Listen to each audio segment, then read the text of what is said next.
আসসালামু আলাইকুম ওয়া রাহমাতুল্লাহি ওয়া বারাকাতুহু। কেমন আছেন বন্ধুরা? আশা করি সকলেই ভালো আছেন। ভালো থাকেন এই দোয়াই করি। কিছু কথা বলবো, কথাগুলি মনোযোগ সহকারে শুনবেন, একটু লম্বা হলেও সময় নিয়ে শুনবেন, উপকার পাবেন। ভালো লাগলে লাইক কমেন্ট শেয়ার করবেন। কথাগুলি আমার না, কথাগুলি বলেছেন আল্লাহ রাব্বুল আলামিন আমাদের নবীর মাধ্যমে। নবীর কথা আল্লাহর কথা। নবীর কথা বাইরে চললে আপনার দিন থাকবে না, আপনি মুসলিম থাকবেন না, আপনি কাফের হয়ে যাবেন। এটা সহজ কথা। কাজেই কোনো নেতার কথা, কোনো পীরের কথা, কোনো মহামানবের কথা, যত বড় কবি হোক না কেন, যদি দিন ব্যাপারে কোনো কথা বলে আর সেটা যদি কোরআন হাদিসের সাথে সাংঘর্ষিক হয়, সেটা পরিহার করতে হবে। তার নাম হইল সত্যিকারের মোমেন এবং মুসলিম। এই কথাটা আমাদের সবার মনে রাখতে হবে। ওই দিন ইউটিউবে আমি দেখলাম পিনাকি ভট্টাচার্য, ফ্রান্সে থাকে সম্ভবত, উনি আমাদের দেশেরই নাগরিক। উনি অনেক কথা বলেন। উনি দেখলাম একদিন এক আলেমকে উনি জুতা মারার কথা বলতেছেন। কারণ আলেম বলেছেন এ কথা যে মানুষদেরকে বুঝান যে ইসলামী দলকে ভোট না দিলে কারো ঈমান থাকবে না।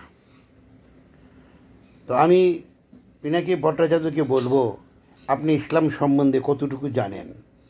আপনি কি জানেন ইসলামের রীতিতে যদি কোনো লোক বিবাহ করে, তার স্ত্রী যদি নামাজ না পড়ে স্ত্রী তালাক হয়ে যায়। যদি স্বামী নামাজ না পড়ে স্ত্রী পড়ে, তাহলেও তালাক হয়ে যায়। কারণ আপনার বিয়েটা করেছেন শরিয়া আইন মেনে, আর শরিয়া আইন হলো সালাত ত্যাগকারী হলো কাফের। কাফেরের সাথে মুসলিমের বিবাহ থাকতে পারে না বা হতে পারে না। উনি যে এই কথাটা বলেছেন, ইসলামে পরিষ্কার ভাষায় অকাট্য দলিল দ্বারা বিশ্বের সমস্ত আলেমরা বলেছে গণতন্ত্র হারাম। তাই পবিত্র কোরআন মজিদে বলেছে হারামকে যে হালাল বলে আর হালালকে যে হারাম বলে তার ঈমান থাকে না। এই জন্য গণতন্ত্র যদি হারাম আপনি মানেন, আপনি যদি মনে করেন যে আমি মুসলিম, তাহলে আপনি গণতন্ত্র বিশ্বাসী কোনো দলকে আপনি ভোট দিতে পারেন না। আর যদি আপনি মনে করেন যে আমি মুসলিম হইলেও কি না হইলেই কি, আমি নাস্তিক বা আমি অন্য কোনো ধর্মের অনুসারী, তাহলে আপনার জন্য গণতন্ত্র বাক্সে ভোট দিতে পারেন। আপনি হয়তো জানেন না, বাংলাদেশে অনেক লোক আছে যারা গণতন্ত্রে বিশ্বাসী না এবং গণতন্ত্রে ভোট প্রয়োগ করে না তারা। এর মধ্যে আমি একজন শহীদ পরিবারের ছেলে। স্বাধীনতা সংগ্রামে আমার আব্বাকে পাক বাহিনী আমার আব্বাকে ধরে নিয়ে মেরে ফেলেছে। আমি যেদিন থেকে বুঝতে পেরেছি গণতন্ত্র হারাম ইসলামে, আমি সেদিন থেকে আর ভোট প্রয়োগ করি না।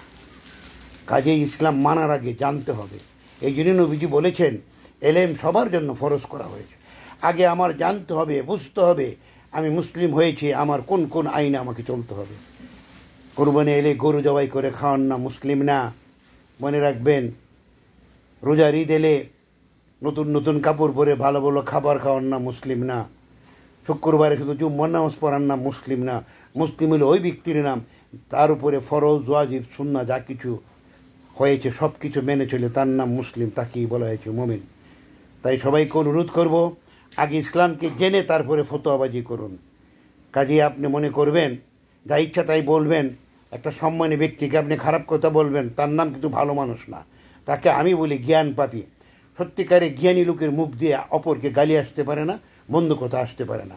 আপনার কথা আমার পছন্দ না হলে আমি সুন্দরভাবে উপস্থাপন করে আপনাকে বুঝিয়ে বলবো। আশা করি আমার কথাটা বুঝতে পেরেছেন। সবাইকে অনুরোধ করব আমার কথাগুলি শেয়ার কপি লিঙ্ক করে পিনাকি ভট্টাচার্য পর্যন্ত পৌঁছিয়ে দিবেন। ধন্যবাদ সবাইকে।